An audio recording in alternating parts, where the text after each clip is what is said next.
frases que toda mãe fala. Arruma esse quarto, menino. Ah, arruma o quarto, moleza. Ah, agora sim. Não é pra sair, mas se sair, volta logo, hein. Sai desse celular, caralho. Vai fazer uma coisa nessa casa.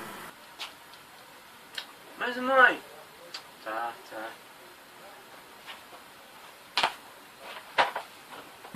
Ai, essa roupa aí.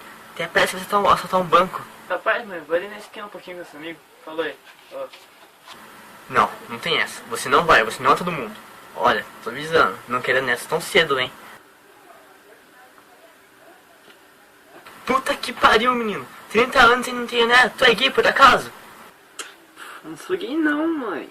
É pra usar camisinha, hein, filho. Essa cola serve? Face. Quer virar azul também? Talvez. Sai desse WhatsApp, cara. Vai comer uma coisa, pelo menos. Sai desse computador, de graça.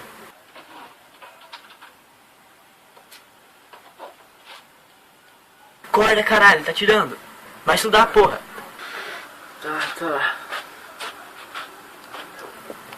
Olha esse piá, mano. Só não fecha a cabeça porque tá grudado. Ah, nada a ver, mãe. Ô, mãe, por acaso você viu minha filha? Filha.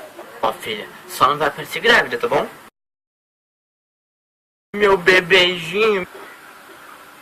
Tá comigo?